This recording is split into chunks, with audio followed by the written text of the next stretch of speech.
Okay, ito pong muli ang inyong Pinoy Firearms Instructor na Gunsmith din naman. At bago tayo bumati at magpasalamat ay gusto ko lang munang basahin ang kahilingan at katanungan ni Artem Raiso. Ang sabi niya, boss, paano ayusin hindi bumabalik ang kalabitan? Ayan, about sa revolver ito. Ang mahirap pagka nagtanong at hindi sinabi yung caliber at saka yung model ng baril. Okay, ngayon pa man ay bibigyan natin ng kasagutan yan dahil marami rin naman ang namong problema dyan. So gusto ko lang muna pasalamatan ang ating 37,100 plus na mga subscribers at maraming salamat sa patuloy na panonood ninyo ng aking videos at pag-share. At lalo tigit sa mga hindi nag-skip ng ads sapagkat tayo nga po ay isang charity vlogger na may 6 na estudyante na tinutulungan. Kaya nga po tayo dito ay may GCash number na ating pasasalamatan ng ating mga sponsor na tumulong at nagbigay ng pagmamahal sa ating estudyante. Narito po ang estudyante natin na tinulungan at gusto lang niya magpasalamat. Nagpapasalamat kay Alfredo Isidro at si Conrado Eulalio sa kanilang pagbigay ng allowance at nagpapasalamat rin po ako sa subscribers ng Pinoy Firearms Instructor. God bless po at maraming salamat po. Okay, yan po ang dahilan kaya tayo gumawa ng YouTube channel dahil tayo ay gusto makatulong sa mga estudyante at ang kinikita natin sa YouTube channel natin ay tinutulong natin sa mga 6 na mga estudyante na mga anak na single parent. Kaya nga po maraming salamat sa ating mga sponsor sa pangunguna ni Alfredo Isidro or Dosipay ng Las Piñas, Architect Arnel Salvador ng Kuwait, Jubil Platon, Boy Umay ng Riyadh, Saudi Arabia, si Ombet ng Kia Motors Kuwait, si Anthony Evangelista ng Pasay, at si ayaw magpakilala ng isa nating sponsor, tawagin na lang natin sa pangalang Adrian, at may bago tayong sponsor na si Conrado Eulalio. Ayan, maraming salamat po sa inyo at pagpalain kayo ng Panginoon. Sana marami pa ang mag-sponsor para madagdagan yung ating mga beneficiaries. Ayan, at sasagutin na natin yung katanungan ni Artem Raiso. Okay, so hindi ko alam kung anong model ng kanyang baril pero meron tayo ditong dalawang baril na revolver. Okay, wala naman tumbala na-check ko na to. Na ang problema niya ay yung trigger ay pag kinalabit ay hindi na bumabalik. Okay? So ang problema ay itong trigger return spring. Ito yung trigger return spring. Papakita ko sa inyo yung ito ay Taurus. Okay? So ang pagtanggal ng trigger return spring ay ng Taurus ay ito kasi yon. Ito. Yan. So ito yon. Papakita ko lang sa inyo. Pagtatanggalin ninyo, kukuha lang kayo ng isang pin para mailak ninyo yung butas. Ayan o. May butas siya dito. Yun. May butas siya dito at susuotan ninyo ng pin para ninyo makuha siya. Ayan, pag nailak na ninyo yung pin, kagaya niya no, ay matatanggal na ninyo itong trigger return spring. Ito yung trigger return spring niya. Para yan yung nagtutulak dito sa trigger para bumalik siya. So minsan ito nawawala sa may tinatamaan ito. Ito may tinatamaan ito dito sa puno ng trigger. Pag ito ay nawala dun sa align niya, ay hindi nababalik yung trigger. Magiging ganyan na lamang siya. At ang isa pa, pag ito yung nabunot dito, yan o, pag nawala din ito sa, basta pag ito nawala sa pwesto, yan ang mangyayari. Yan lang ang pagpapabalik ng trigger ng Taurus. So pag ibabalik mo yan, ay ganun lang. Itatama mo lang yan doon. Yan. At bubunutin mo na itong inilagay mong lock spring.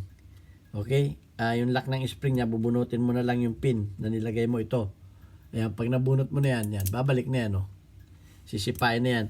So, yan ang sa, yan ang sa Taurus. Okay, dahil hindi niya sinabi kung anong model yung baril niya, kung anong brand. Ito naman yung sa, kung ang Taurus ay may trigger return spring, sa Smith & Wesson naman ay may rebounds. Ang tawag dito rebounds. So, ito naman yung sa, ito naman siya, oh. Ayan. Kung mapapansin ninyo siya, may housing naman yung kanyang spring. So, ang pagtanggal naman yan, pag naputol itong, pag naputol itong kanyang spring sa loob, papakita ko sa inyo, itutulak lang ninyo ito dito. Yan, itutulak ninyo dito para matanggal ninyo. Medyo mahirap-hirap itong tanggalin. Aalalayan lang ninyo ng daliri sapagkat ito ay lumilipad pagka medyo slide. Ito.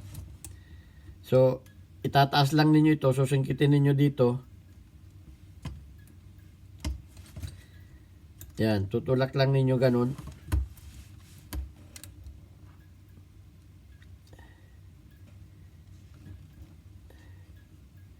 Susungkitin ninyo dito. Medyo mahirap-hirap ito tanggalin. So, ayan.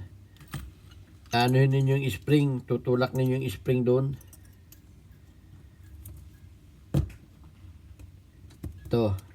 Susungkitin lang ninyong ganon. Pero hawakan ninyo. Ayan o. Hawakan ninyo para hindi umano. Ayan. Ito naman yung kanyang rebound spring o. Ayan. Yan din yung nagtutulak at meron niyang plunger dito. May plunger yan dito na nakatutok dun sa kanyang trigger. Ito yung plunger niya. Ito. Ayan.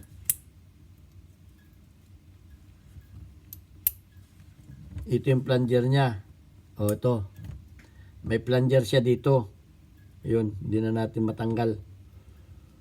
Okay? At yung plunger na yun, ay dito naman nakatutok sa kanyang dito. So, ang pagkakabit niyan ay ganon din. Ipapasok ulit ninyo yan doon. Papasok lang ninyo ganon. Yan. At itatama na ulit ninyo ito.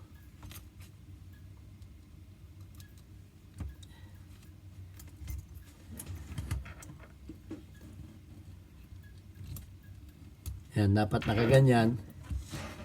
Sakto. Ay.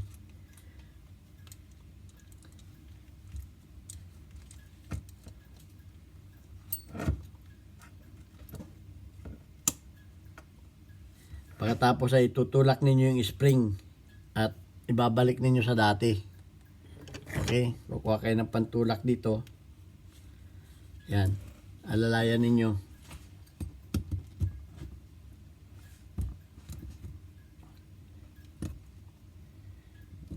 Ayan, nakakabit na.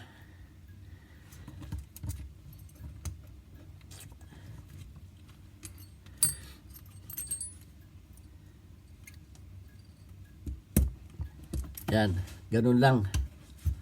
Yun yung rebound spring. Ngayon, ang tanong, yung mga Colt naman, wala tayong Colt, ay nakasama yun dun sa kanyang mainspring.